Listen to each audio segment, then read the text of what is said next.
السلام عليكم ورحمة الله وبركاته. كل سنة وانتم طيبين بمناسبة شهر رمضان. أعاده الله عليكم بالخير واليمن والبركات. دي أول سفرة لينا في رمضان هقدمها لكم. يلا بينا نشوفها مع بعض ويا رب تعجبكم وتكون سفرة خفيفة على قلوبكم. هنشوف عملناها ازاي، وعملنا فيها فراخ وسمبوسة ورز معمر وكمان كباب فريك وشوربة وسلطة وتمر هندي. يلا بينا نشوف السفرة الجميلة بتاعتنا دي وعملناها ازاي مع بعض.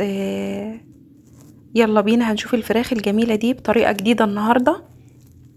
شايفين جميلة جدا، وعايزة اقول لكم ان البصل اللي تحت الجلد ده طعمه تحفة. وكمان الكباب الفريك والسمبوسة. الكباب الفريك عملته معاكم قبل كده على القناة بكل حاجة فيه، فانا هسيب لكم اللينك بتاعه في صندوق الوصف. انا كنت عامله ده ومفرزاه. فهبدا احمر كده الكباب الفريك بتاعي بالشكل ده. في ناس بتحب ما تحمرش الكباب، يعني انت ممكن تعمليه بنفس الطريقه. هسيب لكم طبعا اللينك اللي حابب يعمله. تعمليه بنفس الطريقة وهو ني كده، بتطلعيه من الفريزر، بتنزليه في التسبيكة بتاعته وبس، مفيش اكتر من كده. بيستوي، هو طعمه بيبقى مختلف عن اللي متحمر، فزي ما تحبي. لو حباه خفيف ما تحمريهوش. وهو كده او كده، سواء كده او كده، في الحالتين طعمه حلو. حمرت الكباب بالشكل ده، ومعايا بصلة كبيرة مفرومة. هعصر عليها ليمون بالشكل ده كده. البصلاية دي اللي انا هتبل بيها الفرخة بتاعتي. وكمان حطيت شوية من السبع بهارات، وشوية فلفل اسمر، وشوية كاري، وشوية ملح. وهقلب ده كله كده، وهتبل البصلة بتاعتي اللي انا هحشي بيها الفراخ. معايا بقى الفرخة بتاعتي جايباها مغسولة ومنقوعة، الفرخة بتاعتي حجمها كبير. هبدأ بقى كده احشي تحت الجلد. شايفين انا خلياه كده من تحت الجلد، فاصلة الجلد عن اللحم. هبدأ بقى بايدي كده واحشي تحت الجلد، وادعك صدر الفرخة بالتوابل والبهارات دي. الفرخة دي لما تتبليها وتسيبيها في التلاجة من قبليها بيوم، بتبقى طعمها رهيب جدا جدا جدا.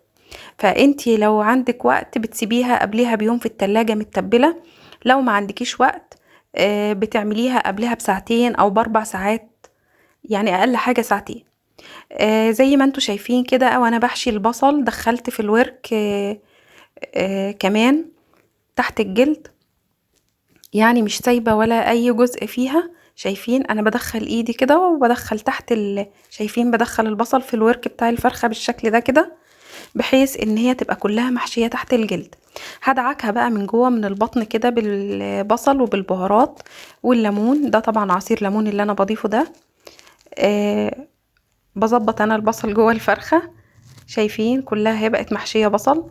هبدأ بقى ايه اكتف الفرخة بتاعتي بالشكل ده. دخلت اول رجل وتاني رجل كده بقى مع التانية.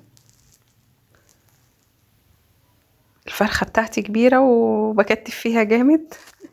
فبعد كده بقى ايه هنبدأ نعمل لها عملية جراحية. هنجيب إبرة وفتلة بقى ونشتغل ايه شغل بقى ايه.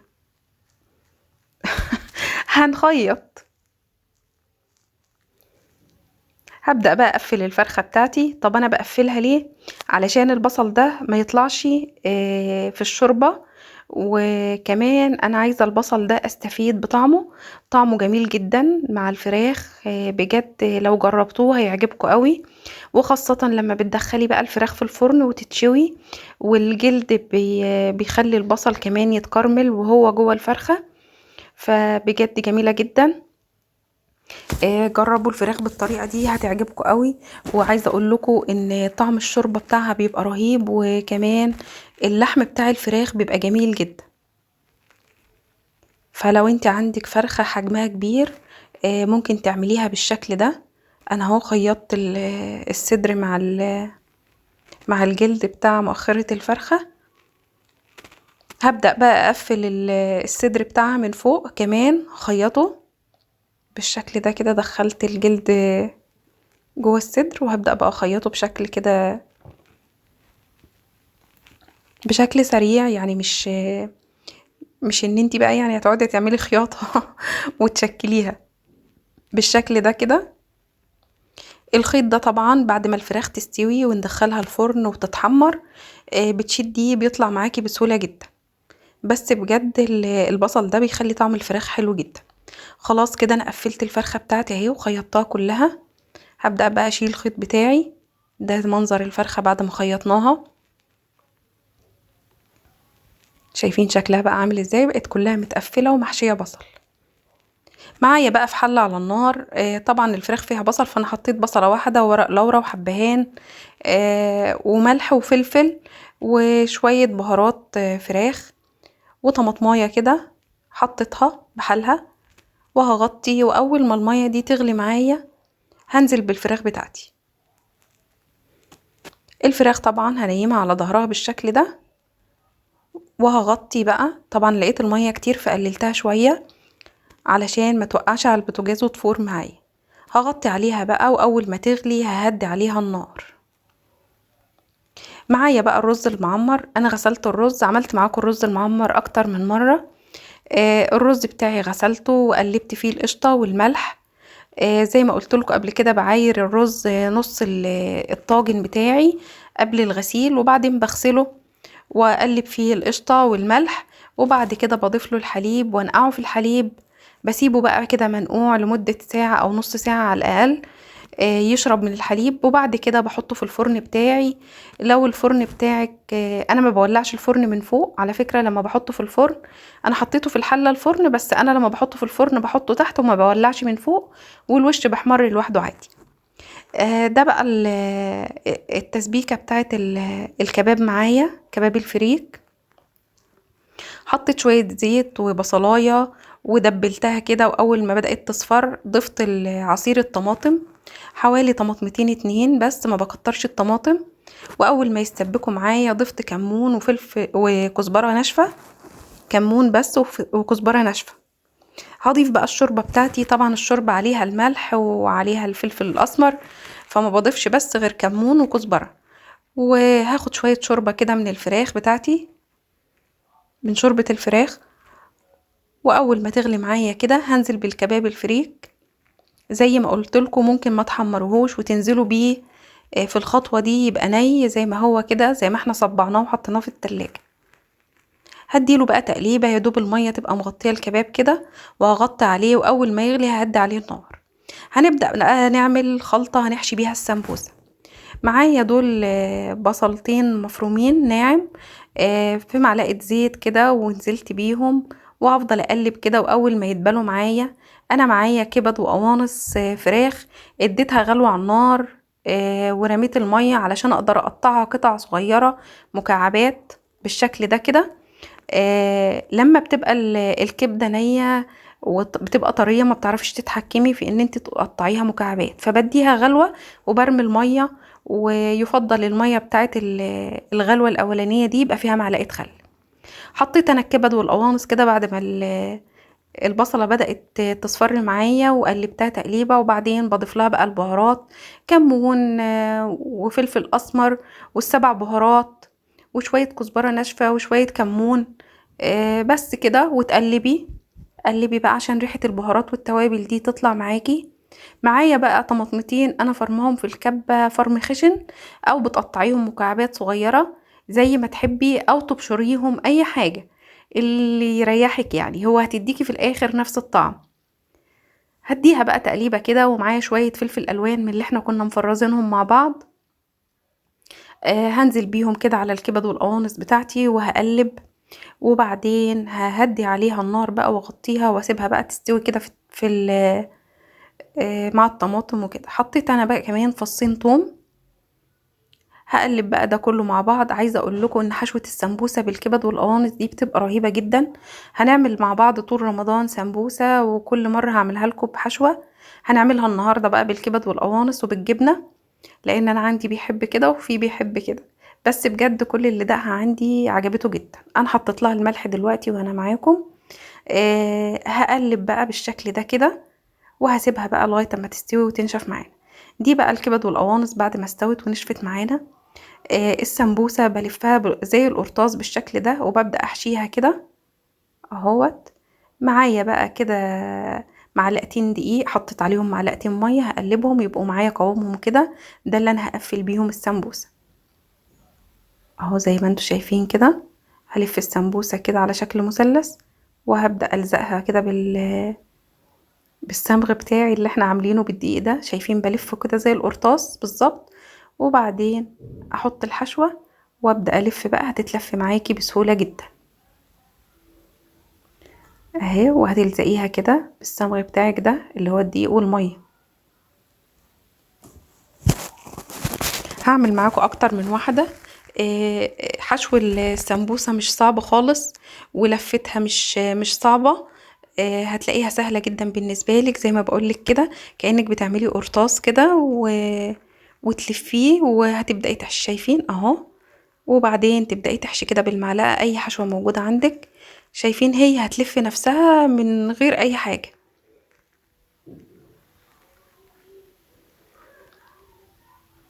هعمل كمان ناس كتير قوي بتشتكي، وبالذات البنات واللي لسه مبتدئين في المطبخ اللي هم سنة اولى طبخ بقى، يعني تقولك لف السمبوسة صعب جدا. لف السمبوسة سهل قوي. ومش بياخد وقت خالص يعني، وانت قاعدة كده ممكن تتسلي فيه. شايفين دي السمبوسة بتاعتنا اهي، كلها شكل واحد ومقاس واحد، لان اللفة بتاعتك صح من الاول. زي ما قلت لكم كده بتلفيها زي القرطاس، وتبدأي تلفي السمبوسة بالشكل ده. خلاص احنا عملنا كده بالكبد والقوانص. هنبدأ بقى نعمل شوية بالجبنة. انا عندي هنا كيس جبنة، انا بستخدم جبنة الحمد بحبها. فده كيس جبن ميكس. هاخد منه شوية كده. وهبدأ بقى اجيب السمبوسة بتاعتي والف الجبن الميكس.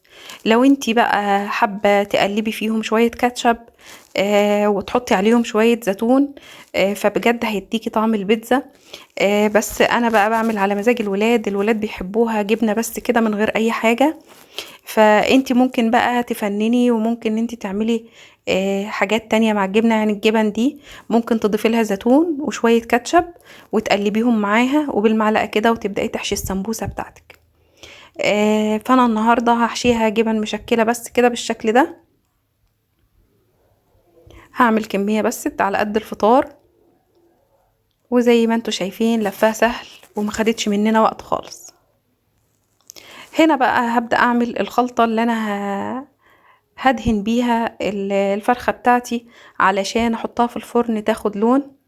حطيت معلقتين سمنة، معلقة عسل، معلقتين طماطم، صلصة طماطم، واحط شوية ملح وفلفل. قلبي بقى ده كله كده مع بعضه. وبعدين هعصر كمان عصرة ليمون.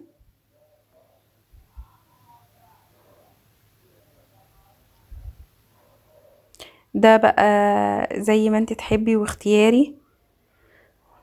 هجيب بقى الفرخة بتاعتي اهي بعد ما طلعتها. على فكرة هو الجلد اتقطع مني وانا بطلعها، الفرخة كبيرة وانا بطلعها وقعت مني على حرف الحلة. فهبدأ ادهن بقى الفرخة بتاعتي كده بالخلطة اللي احنا عملناها مع بعض دي، وهدخلها تحت الشواية. هي طبعا مستوية، هي هتاخد لون بس. هنبدأ بقى نعمل شوية لسان عصفور. انا معايا هو لسان عصفور، حطيت معلقة سمنة بلدي وحمرت اللسان عصفور بالشكل ده. على فكرة تحمير اللسان عصفور ما بياخدش وقت يعني، مش محتاج ان انت تعملي كمية. يعني هياخد منك ايه دقيقتين ثواني، مش هياخد منك اي وقت خالص. خلاص اتحمر معانا اهو اللسان عصفور.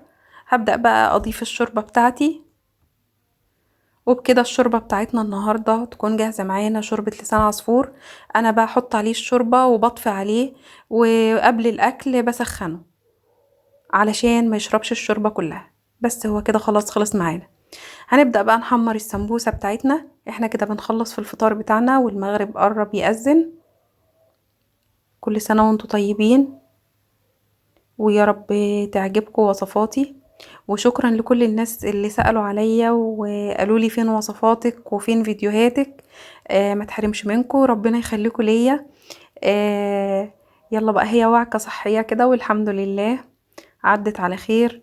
وكل سنة وانتم طيبين، ويا رب دايما رمضان ربنا يعيده علينا بالخير واليمن والبركات، علينا وعليكم يا رب. خلاص كده انا حمرت السمبوسة. اول ما تاخد لون ذهبي معايا هبدأ اطلعها بقى على مناديل مطبخ تنشف من الزيت معايا.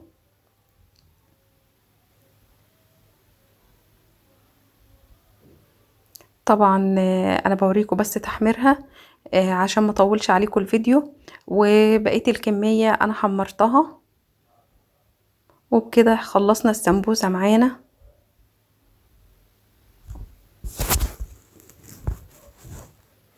ودي كمان الفراخ بتاعتنا اهي بعد ما طلعت من الفرن، شايفين لونها جميل ازاي، وكمان السمبوسة بتاعتنا.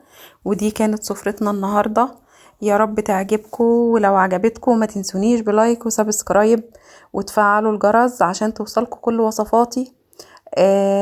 ودي طريقة تنظيم السفرة كمان معانا. يا رب تكون عجباكم، ورمضان كريم عليكم، وكل سنة وانتم طيبين. والسلام عليكم ورحمة الله وبركاته.